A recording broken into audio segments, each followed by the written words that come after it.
डुमरा में railway overbridge निर्माण की धीमी रफ्तार के विरोध में चक्का जाम, 7 दिन में व्यवस्था सुधारने का आश्वासन। लौड़ी छतरपुर मुख्य मार्ग पर डुमरा स्थित रेलवे ओवरब्रिज निर्माण कार्य में हो रही देरी और कथित लापरवाही से नाराज क्षेत्रवासियों ने डुमरा तिराहे पर चक्का जाम कर दिया। मार्ग लंबे समय से अवरुद्ध होने के कारण आमजन, छात्र छात्राओं, किसानों और मरीजों को भारी परेशानियों का सामना करना पड़ रहा है।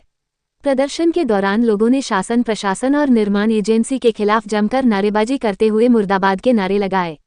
सूचना मिलते ही महाराजपुर एसडीएम और तहसीलदार मौके पर पहुंचे तथा प्रदर्शनकारियों से चर्चा कर उनकी समस्याएं सुनी।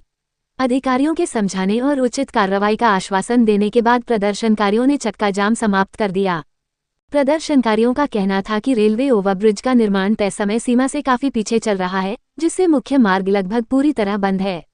इसके कारण लोगों का दैनिक आवागमन प्रभावित हो रहा है, छात्र छात्राओं की पढ़ाई बाधित हो रही है, मरीजों को समय पर अस्पताल नहीं पहुंचाया जा पा रहा है और किसानों को कृषि कार्यों में गंभीर दिक्कतों का सामना करना पड़ रहा है। क्षेत्रवासियों ने आरोप लगाया कि मार्ग बंद होने के बावजूद सुरक्षित अस्थायी या वैकल्पिक रास्ते की व्यवस्था नहीं की गई है। नहीं चेतावनी बोर्ड लगाए गए हैं, जिससे दुर्घटनाओं की आशंका लगातार बनी हुई है। लोगों ने इसे प्रशासनिक उदासीनता और निर्माण एजेंसी की लापरवाही का परिणाम बताया। हमारा नाम संदीप तिवारी है, हम ग्राम डुमरा के निवासी हैं। रास्ता के मध्य में हम लोगों ने जाम लगाया। किस प्रकार की रास्ता की समस्याएं थी? क्या हमारे लिए क्यों किसी प्रकार की रास्ता ही नहीं थी, एक तरीके से कोई रास्ता ही नहीं थी, जिसको लेकर हम लोगों ने आज जाम लगाया था।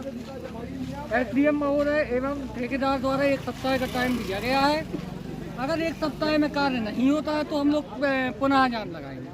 तो मेरा नाम टिंकू यादव है, मैं डुमरा का ही रहने वाला हूँ।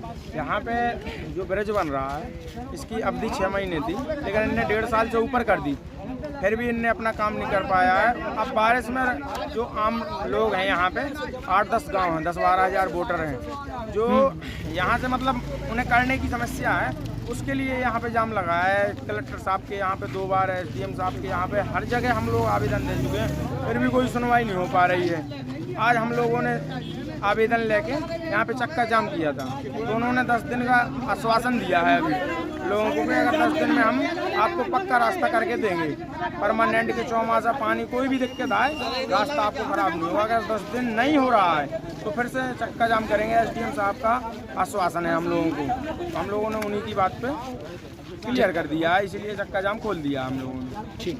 सुमित पटेल है, हमको एसडीएम एवं तहसीलदार से आश्वासन 10 दिन का मिला है, जिसमें हमको पक्का मार्ग कर दिया जाएगा 10 दिन में। उन्होंने बोला 10 दिन में नहीं दिया जाएगा तो आप फिर से चक्का जाम करना। और समस्या क्या हो रही थी? समस्या ये हो रही थी कि वो रास्ता कच्चा था, जिससे गीला हो जाता था बारिश में, जिससे हमको निकलने में दिक्कत हो रही थी, जिससे मतलब ये समझो आप बच्चों को पढ़ने के लिए भी जाना पड़ता था तो टांग के धनुष पार करना पड़ता है, जिससे कई दुर्घटना हो चुकी है।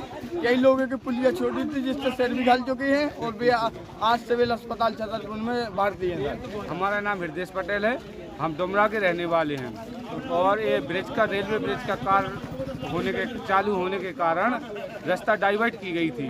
रास्ता डाइवर्ट इस प्रकार की गई कि बरसात में ब्रिज में पानी भर जाता और वहाँ पर काली मिट्टी होने के कारण वाहन फिसलते हैं और कहीं और फंस जाते हैं वहाँ पे, जिससे डुमरा में, जैसे डुमरा, बरा, रानीपुर ऐसे गाँव में कोई पेशेंट होता तो उसको निकलने के लिए 18 किलोमीटर का संजय नगर से होते हुए हंसपुरा से निकलना पड़ता है, इसलिए 18 किलोमीटर का चक्कर पड़ता है। इतने चक्कर के कारण अगर कोई पेशेंट है, उसकी डेथ हो जाती है, उसका जिम्मेदार कौन होगा? इसलिए हम लोगों ने चक्का जाम किया था और प्रशासन ने हमको यह जिम्मेदारी दी है कि बोला है कि हम 10 दिन में आपका रास्ता तैयार करके देंगे, अगर नहीं देते हैं तो 11वें दिन आप चक्का जाम फिर से कर सकते हो। धन्यवाद। जाम खोला। ग्राम वासियों को बारिश में सड़क की समस्या है, जो ये रेलवे का ब्रिज बन रहा है, इसको चूँकि बारिश में इनकी मोटरसाइकिलें और 4 व्हीलर फंस जाती थी, इस समस्या को से निजात पाने के लिए जाम लगाया था। रेलवे के ठेकेदार और रेलवे वालों को बुला के इस समस्या के हल निकाला गया है। 10 दिन के अंदर ये इनकी सड़क मौजूद है। पूरे आसपास के जो 3-4 गांव हैं, उन लोग को ये रेलवे फाटक बंद होने से काफ़ी कठिनाइयों की सामना करनी पड़ रही है। और कृषि का समय है, खेती का समय है, रात को कोई बीमार हुआ, चाहिए हुआ तो उनको जाने में काफ़ी दिक्कत है। तो गाँव वाले आज अवरोध करके इनका एक ही डिमांड था, आश्वासन ये चाहते थे कि आगे जाके एक जो पुलिया है, एक छोटी पुलिया है जिससे 2 पहिए का वाहन जाएगा, और आगे और एक पुलिया है। उनका ये था कि उसको थोड़ा एकदम बढ़िया से इसको ठीक कर दिया जाए ताकि भविष्य में 4 पहिए की गाड़ी उड़ी जाए। इनका जो मेन मुद्दा ये था रेलवे फाटक खुलाने की। रेलवे फाटक तो हमने नहीं बंद किया है, वो बंद किया है रेलवे और प्रशासन, उसमें हम कुछ नहीं कर सकते। और ये काम जो है रेलवे से बीबीजे को मिला है, बीबीजे से हम लोग, हमारे मुख्य जो ठेकेदार हैं बीबीजे साहब, इसलिए हमें आना पड़ा। एसडीएम साहब थे, सब कुछ थे, गांव वालों का भी हमने बात सुना और वो अपनी जगह सही थे। अभी निष्कर्ष यही निकला है कि 10 दिन का मोहलत दिया गया है ताकि रास्ते आगे की जो रास्ता खराब है उसको ठीक कर दिया।